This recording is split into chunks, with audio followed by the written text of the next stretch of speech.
In this video, you will learn to get started with Flutter and build your first application, including API calls. Hey everyone, what's up? This is Simon, and today we're taking a look at the Flutter basics. So you're gonna build your first Flutter application today. We're gonna go through the getting started phase. We're gonna inspect how the application is actually bootstrapped, how we can add a little bit of easy navigation and how to structure different files. And then we're gonna actually tackle a little bit harder or challenging topic, which is making HTTP requests to an API, transform that JSON into objects, and display this in our Flutter application. And at the end, we got a little special that I don't want to spoil yet. So you will learn pretty much everything you need to understand about the basics and how you can construct your first Flutter application in the next 45 minutes. And of course, if you enjoy this video, make sure you hit the like button and stay subscribed for more different technology videos about cross-platform applications and web applications coming in the next time. The full code of this tutorial will also be linked below on Galaxies once Galaxies is launched. So if the video goes out, probably Galaxies is not yet live, but very soon you're gonna find everything on galaxies.dev. But now let's build a cool Flutter application first.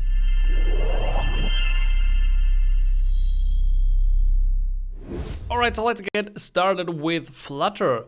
If you have never used Flutter before, you should go to flutter.dev and click Get Started, where you can select your platform.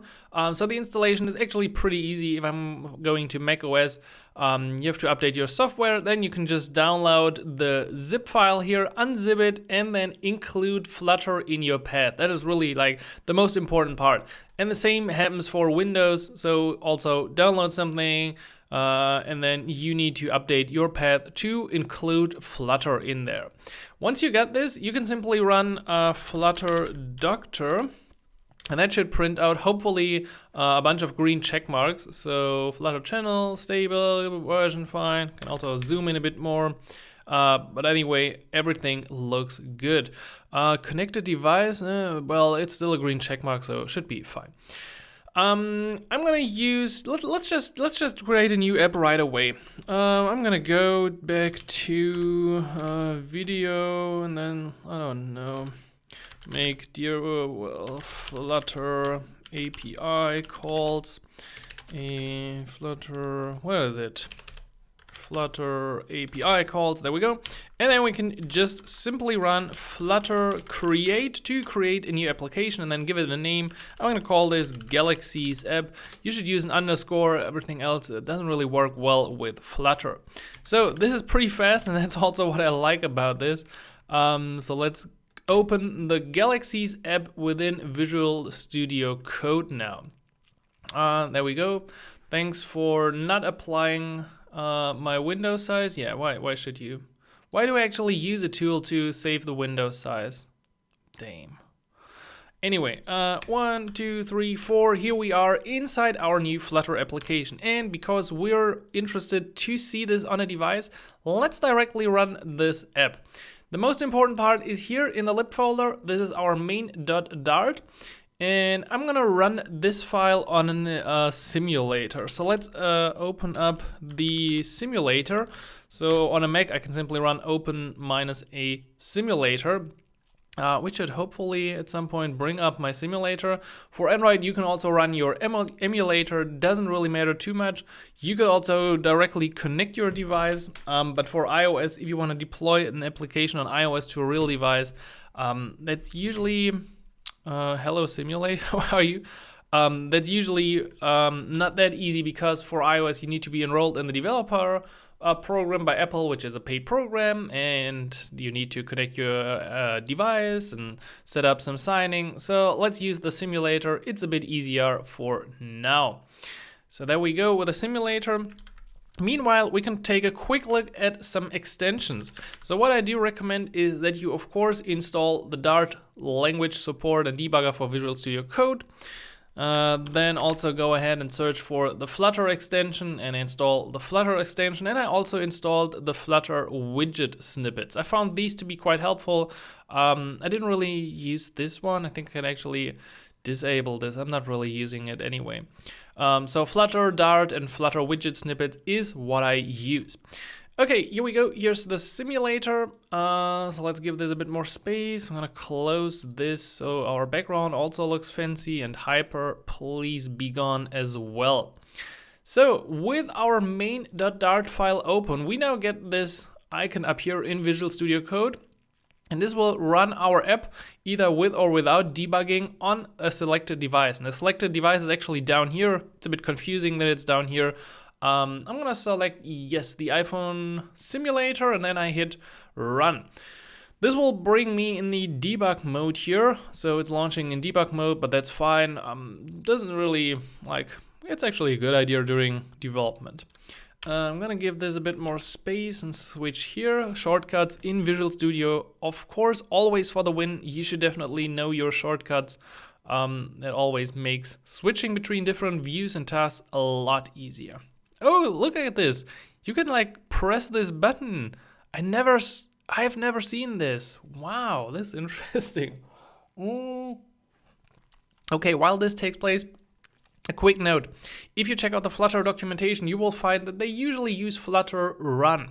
However, I noticed if I just run or use Flutter Run from the terminal here in Visual Studio Code, it's not really giving me the hot reload and update of my Flutter application. So only going through selecting your device and deploying it here from Visual Studio Code really helped me to get live reload of my Flutter application. Okay, it still takes a while. During the first build, sometimes it also hangs and you just need to restart it. Might have to do this as well, but what we can do anyway already is take a look at our main.dart. So this is the entry point of your Flutter application and the starting point for everything that you want to do. With Dart, we have a main function here that calls the run app function, and we pass in a class, which is actually a widget, because this extends the stateless widget. So you can already keep this in mind. Everything in Flutter is a widget. You will hear this in other videos and read this. Everything is a widget, everything that we do. That include the profile, try it. Yeah, why not? Interesting. Open the widget inspector. Oh, cool. Yeah, we get a widget inspector. Yeah, that's cool. However, I don't really need this. How can I close it? Okay, that's good. So here we go. Here's the Flutter application. How can we see that we got everything working? Well, let's just change the title from Flutter demo page to test. Hit save, and immediately live reload works. So if you had used Flutter Run, you would now notice the problem that your application is not updating. Well, but in our case, it is. However, I think that this example is cool. It shows some things about Flutter and how to use a function and how to write a lot of comments. However, I think for beginners, this is actually quite confusing. So let's just get rid of this. I just want to remove everything so we can start with a clear understanding of what's going on. So we're gonna start again. I'm just gonna call this my app again, extends stateless widget. We're gonna later see how a stateful widget looks as well. At this point, just keep in mind that a stateless widget has no state, because that's why it's called stateless, right? Then our class has a constructor which might or might not have the const keyword in front of it. So we're gonna later see that there are also cases where we don't have the const keyword. And to satisfy the stateless widget, we also need to implement the build function, which returns our view. So we're gonna use add override, and then widget. It's gonna be returned by this build function, build context, and then followed by the actual build function. So this function returns something. And if we do it like this, can we just have something super easy? Yeah, I think we need to return something. And usually the first thing that we return is either a material app or a Cupertino app. So material app will give us this material UI, material design kind of theme. If we would use a Cupertino app, we would have to use all the different things from Apple across the whole application. So you can't just have something adaptive that looks like Android on Android and iOS on iOS. You can, of course, introduce a lot of different. Let's just do this. You can, of course, introduce a lot of if and else statements. However, it's not going to be very great. So let's just try. I don't know if this actually works. Hello world. Let's see. If I save this, is this a legit app already? Oh, it is. I think it is. However, widget return Cupertino app home. Actually, I think for home we should return something else and not just this. For home, usually you want to return a scaffold, which is pretty much like a page of your application. That scaffold has an app bar normally, so we're just going to put in an app bar and give it the title, my title. And then this one also has a no, the app bar does not have a body. You see, it's getting interesting with all the brackets and stuff usually. So this is really the complicated part. So let's put into the center of the screen one child, and that's gonna be a text element. Can you please do a line break? Thank you. Hello world. Okay, yeah, of course the title is also a text.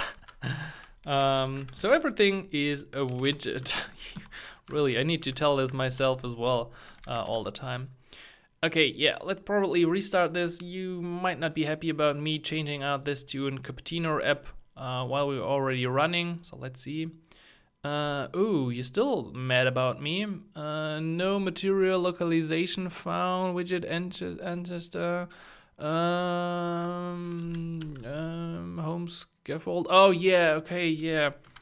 Is it a Cupertino scaffold in that case? Cupertino scaffold? Cupertino tab scaffold, Cupertino page scaffold, yeah. So you see, you're gonna run into a lot of issues if you go for Cupertino, because in most examples you will actually find the default scaffold and default material design packages. And we're now gonna go back to this as well, since I don't want to confuse you too much. However, just wanted to put it up here that part is actually not that easy to do. Anyway, so let's call this now a material app with a scaffold, app bar, and body, and then let's hit a refresh here, and then we are back in the game. Yes, we're back here in our app. By the way, most important, or I think it's like the highest voted question is, how do I get rid of this debug here? Just put in debug show checked mode banner false and it is gone.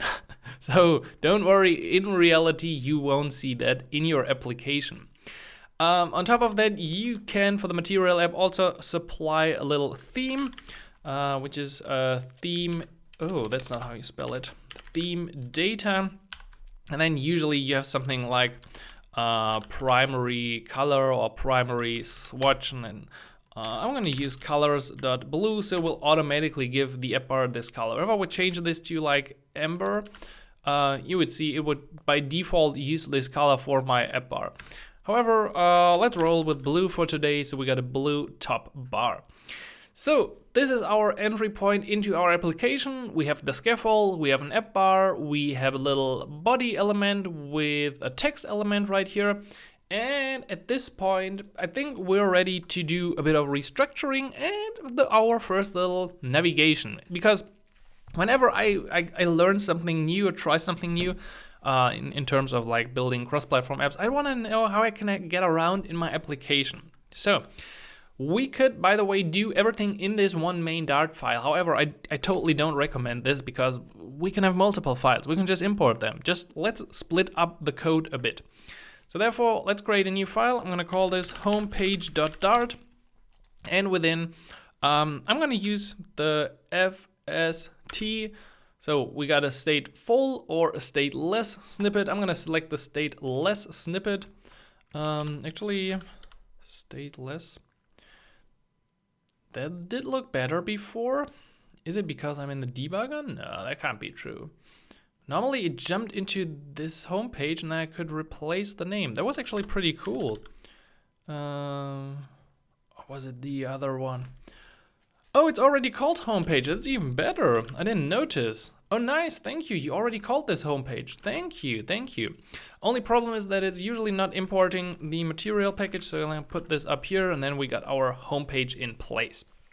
Now, let's simply change this and display a little scaffold here again. Scaffold, app bar, title, const text. So sometimes putting up a const in here makes the compiler a bit happier. I'm gonna call this the people page, and we're gonna have a body element as well. Can we have like an empty element? Well, let's put in just a center element, and then should be happy for the moment.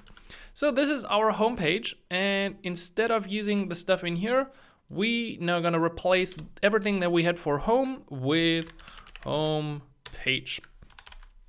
There we go. Let's hit save, and voila, we now start on the people page. We can also call this const home page, because that's also fine and still works. So now we've split up our code a bit. We still don't have another page, but let's first of all add a little button here. So to the center, I'm gonna add into the child an elevated button. It's a button that looks pretty nice. As a child, we're gonna add just a little text element and call this press me. Hello, thanks. And besides this, we also need the onPressed event. And onPressed, we want to call a function. We could do this directly in here, so that will look like this. But I'm going to just add another function, so we got a bit more structure in our code. And I'm going to replace this here with our open page function. Great. Well, oh yeah, and then just resort it if you like it more like this. Thanks.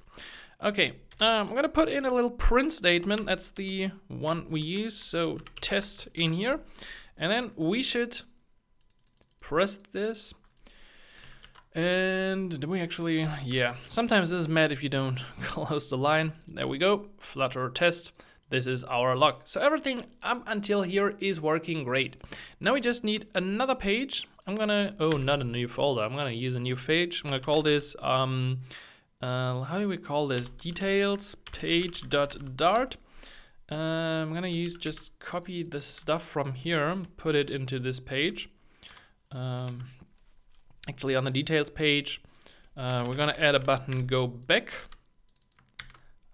Call this go back. Call this details. So we get the details page, although it's still called home page. Let's change this, otherwise we're gonna run into a lot of issues right here. Yes, that should be fine. So how do we go from our first page to the detailed page? Well, that's pretty easy. We can use the navigator. You can also use named routes, but they are actually not recommended by Flutter anymore, or by Google anymore.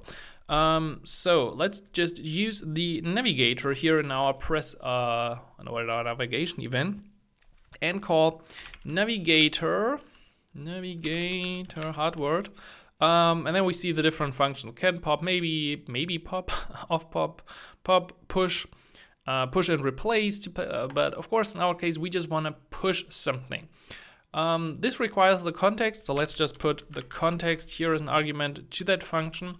And then we're gonna also replace this here, so it passes the context from the build function to our open page. Then we need a route, which is in our case material page route with a builder. And here we can use the context, and then finally decide which page we want to display. And in our case, that's gonna be the details page. That was a long line, and I feel like we might have issues with the brackets. Yes, thank you, come again. So let's try. Oh, we are going to the details page.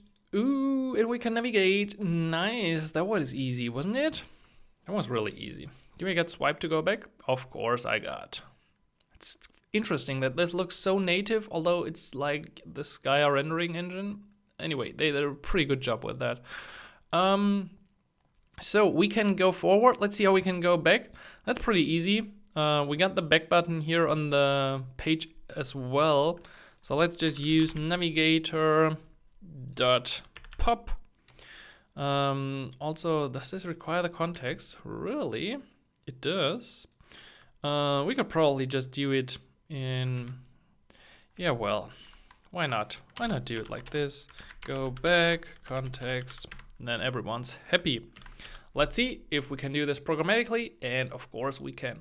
So you notice that we didn't do any change to the header on the details page. and it automatically shows this back button because we pushed another page on the stack. To make this even clearer, let's add this a background color, colors dot, I don't know, what's a cool color, deep orange. So then we see that there's a difference between the pages that pushed, and we can also go back. Cool, that was the first part, and I hope that's quite clear until here. I think this is like pretty easy stuff so far. Let's go back to the home page and implement now a little list, because this is the first step, and then we're gonna replace this list with dynamic data from an API.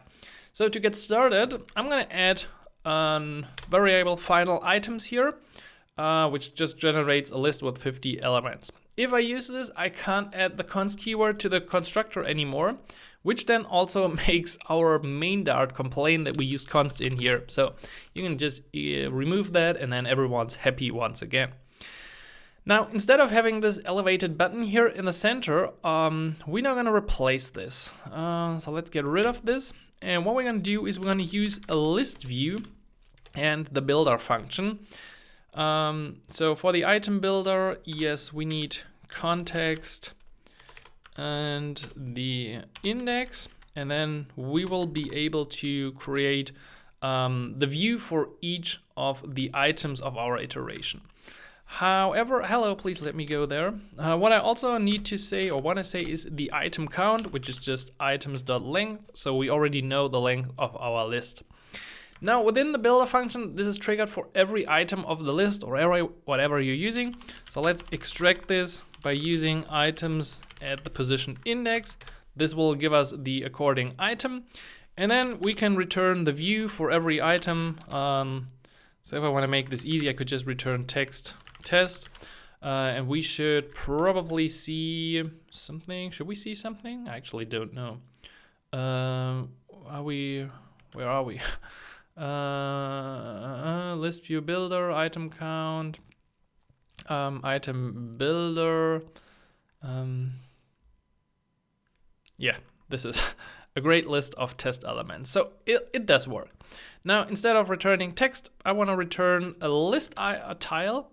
So let me replace this with a list tile instead. So a list tile is, as you can see, simple item here. You can have a title, a subtitle, on tab, and even a leading or a trailing icon. So I just put in the trailing icon here at the end, and voila, we got our list of items. So this is how you create a list with Flutter. And now we're just gonna replace this or wrap it with a bit additional logic, because we want to make an HTTP call. I think this is always interesting because most apps require HTTP calls. And then we're going to see how we can use that asynchronous data within our build page here, because it's kind of the same structure. We just need to put one level around this. It's really interesting how it actually works. Okay. I'm going to kill the application right now because I need to install something else. I want to install another package, so let me go to the terminal, and we're going to run flutter pub add http. This will install the HTTP package from Flutter, not from pub. Pub is like Node for web projects.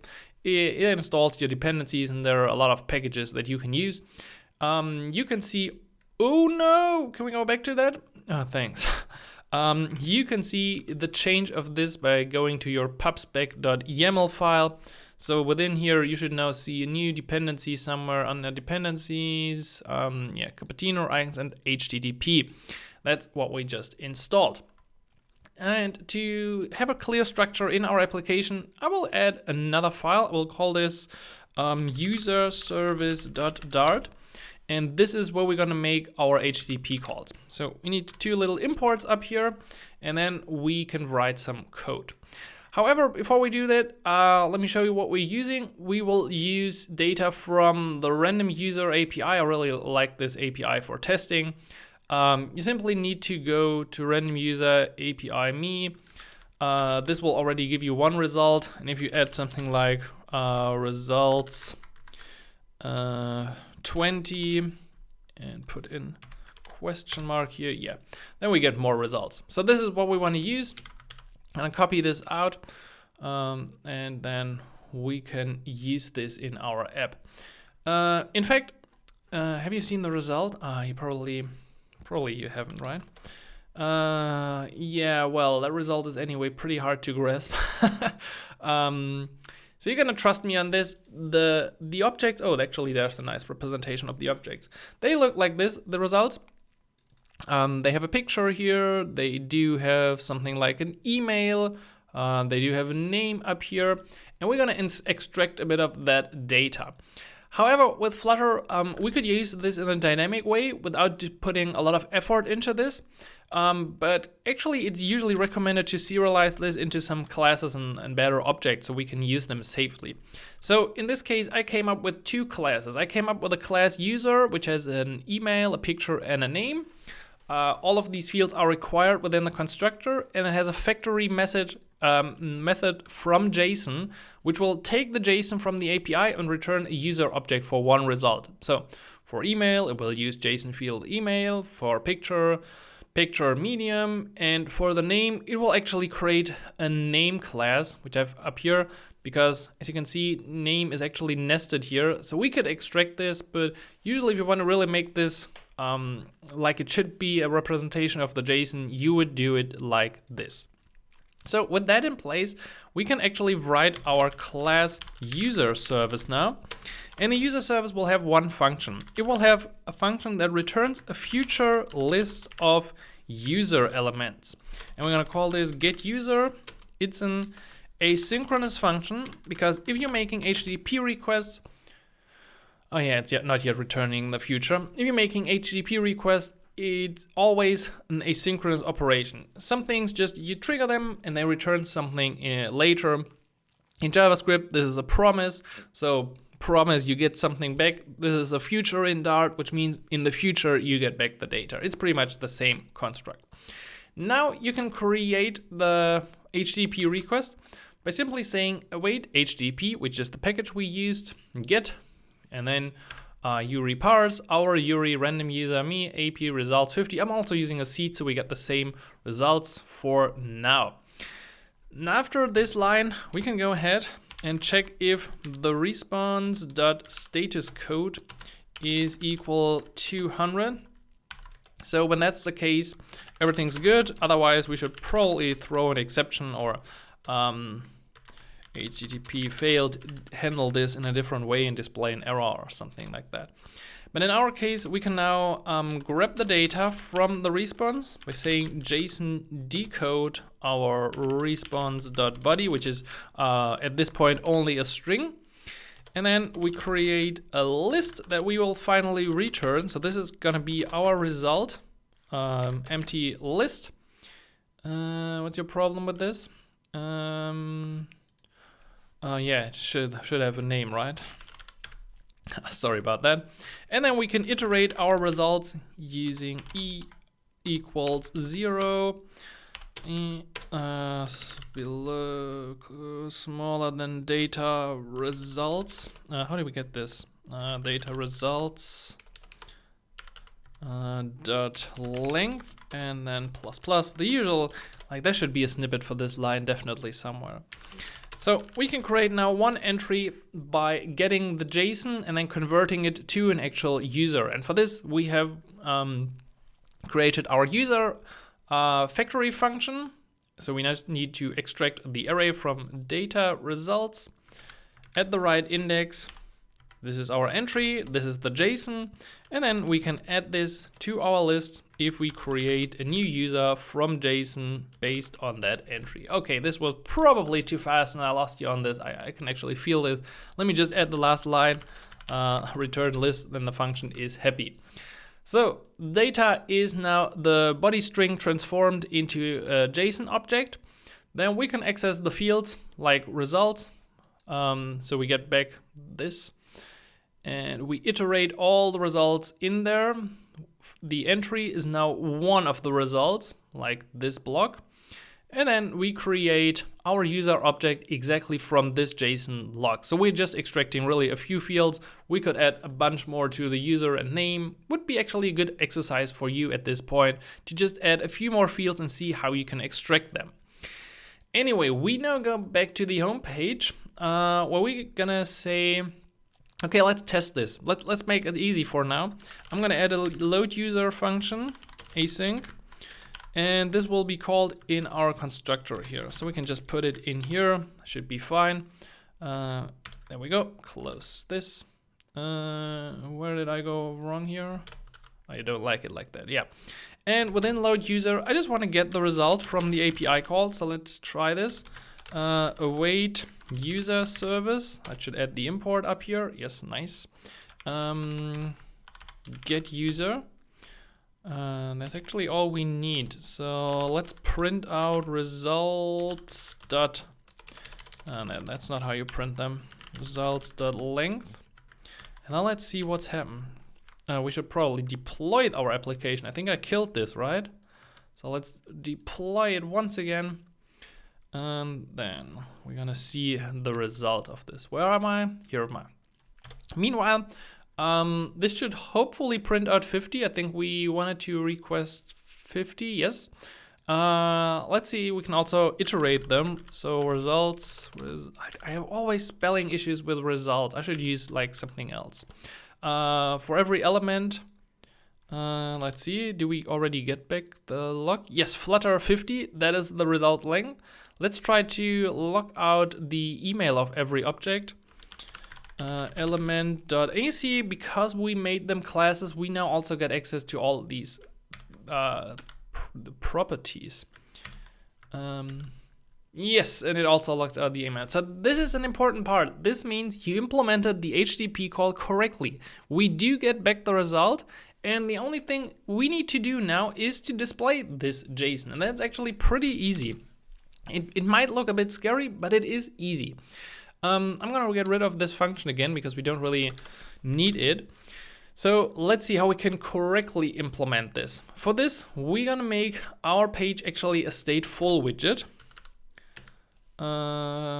Flutter stateful widget.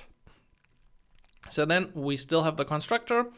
We do now have a home page state in which the build function is. So this is just a tiny bit different than what we had before. I'm gonna actually bring in my two functions from before. And then I'm gonna get rid of this. However, we don't really have the list view builder anymore at this point. So it's gonna be a tiny bit different. I'm gonna actually put this to the side so you can later see this. Can we just make this a comment? And then for the body, what we're gonna use now is I'm gonna center this. Can we make sure that the brackets are fine again? Yes, now the brackets are fine again. So in the center of our app, what we're gonna put is a future builder. So the future builder will change according to a future variable. So let's define this in our homepage state, and we can mark this as a future by saying late, which means pretty much the data comes in late. You can kind of assume the right meaning of this just by reading the words. That's what I really like about Dart. So we're gonna call this future users. And then we of course need a way to load them. So I'm gonna add another override for init state, where we definitely need to call the super function to call the usual init function from our state. And then we can set our future users to the future from our service. And now we are ready to use the future builder. We know that we're gonna have a list of users.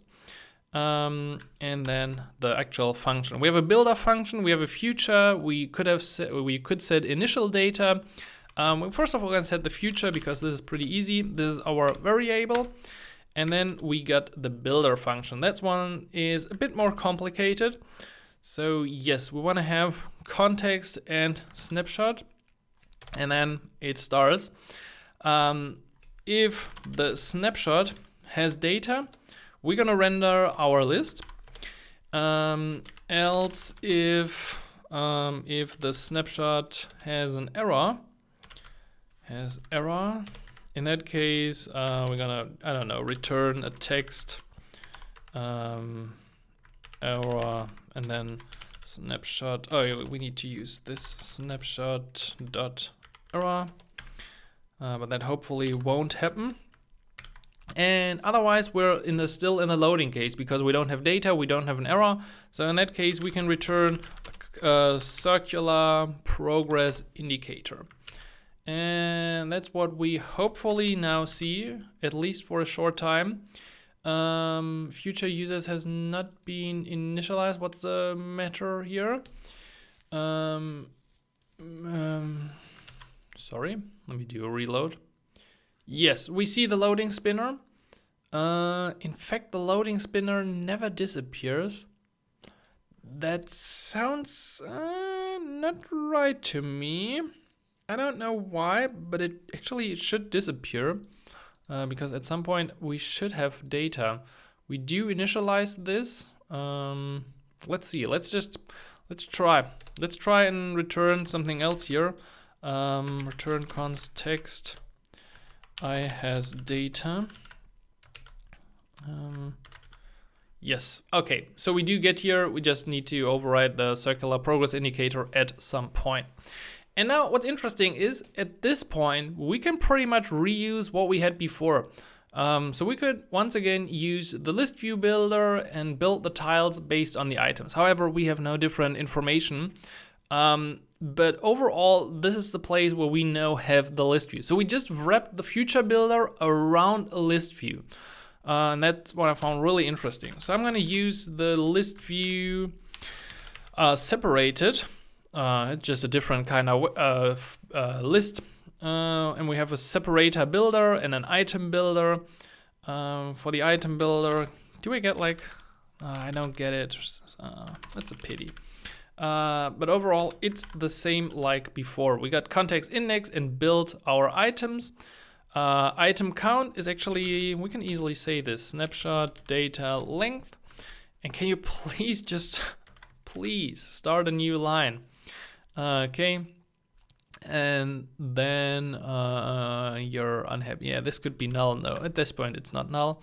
And for the separator builder, we got the same. We got context and index. And this is what it sounds like is the build function for the actual separator. So I'm just gonna add a little divider in here, const divider, and Flutter brings up all these packages, so that's really cool. Colors.black something, I don't know, black 26. And close. Okay, are we already good with the separator builder? We should be. Yes, the separator builder is happy as well.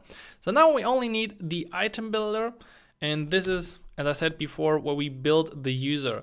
So based on the snapshot data, hello, you're not happy about this? Why are you not happy? A value of type user can't be assigned a user. I think it can. List view separated, item builder, context index. What are you mad about? Should I have added to the snapshot something like async snapshot type? Would this make you happy? Yeah, it would. So we could add just the type up here and then it's more happy. And then we want to return just another list tile, just like we did before. Text is now the user email, subtitle is the first name, we got a trailing icon, and on open page we will now also pass in our user. So I'm gonna add user, and then we could probably handle this. And there we go. Voila, we got our HTML data from the API rendered from JSON to classes using the future builder and the list view builder to build up this cool view. So to clarify this, where's the builder? Where's the separator? Separator builder is just really just the border we see here. So this could be something like red, and we would see we have a little red border. Don't worry about this. You could also just use a default list view, wouldn't be a big difference. And at this point, again, the usage of the data is just like before, because the future builder wraps the future and unwraps the data and updates the view and handles everything that we need for us. So now I want to do two more little things. I think we've come already a nice way. We can navigate around. We got a good understanding for the basics of Flutter. Let's see how we can pass that user to that page, because I always find this quite interesting. and it's actually really, really easy. So let's go back to our details page, and up here we can simply say final user and say, okay, if you create a details page, why does it look like this?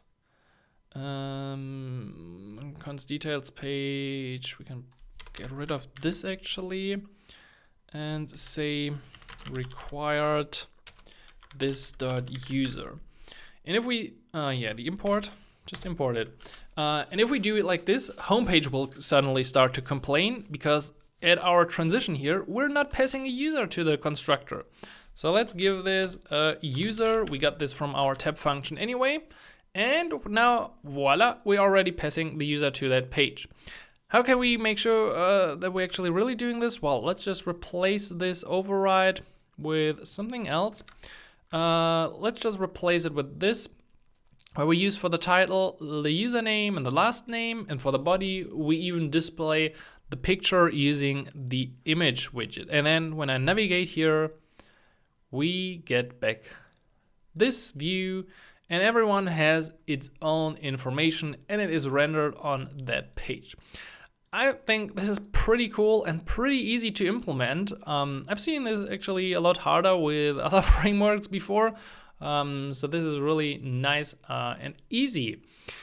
Do you want to do one more thing? Yes, why not? Let's end this on a really, really good note, so we really feel like we got full control over Flutter, and that is, let's add a refresh indicator. What is this? Well, it's called pull to refresh usually, but the Flutter widget is called a refresh indicator. So I'm gonna grab this whole future builder thing here and cut it out. We can actually cut out the center thing. Okay, center. Oh, I think I used one bracket too. Yeah, that's really, you need to be careful with that. Okay, what we're gonna use for the body instead now is the refresh indicator. We're gonna wrap this around our page. And for the child, I'm just now gonna hit paste and hope that I don't break the UI. Yes, that's exactly what I wanted. So the child is now what the whole part we had in the view. This is really cool. Yes, it kind of makes the view a bit hard to read, and I don't know why it's blue right now. Yeah, child should be last. Okay, yeah, we can certainly take care of that.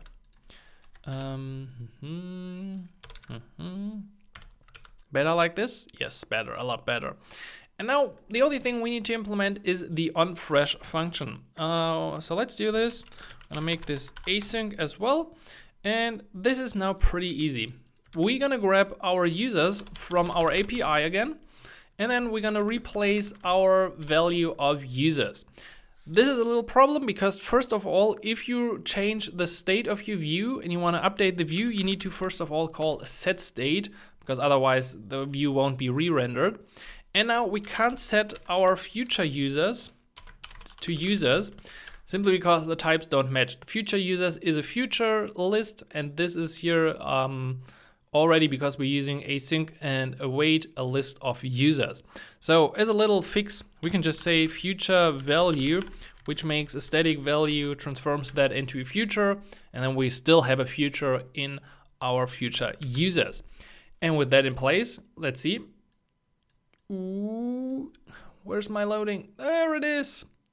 No, nothing changes. Well, that's to be expected because in my user service I used a seed. I'm gonna now remove the seed, and we're gonna see that if I do this, I finally get back different names, different information. Still, the whole logic of our page works. And with that, I think we finished it for today. We got Flutter set up, we got basic navigation, we got passing around objects, building a list, loading API data, and even building a pull to refresh. So I think for today, you got everything figured out about the basics of Flutter. Alright, and that's it for today's tutorial. I hope you enjoyed this introduction to Flutter. I hope you were able to get the basics in place and get a good feeling for how you can create pages, how you can navigate, and even make these HTTP calls. And I think based on this knowledge, I think you can pretty much already work alone and create a little application on your own. If you got any questions about this, or or requests for further Flutter tutorials and different topics, please let me know in the comments. And of course, make sure you hit the like button and stay subscribed for more videos in the future. I hope you all have a great week with awesome code, and I will catch you next time. And until then, as always, happy coding, Simon.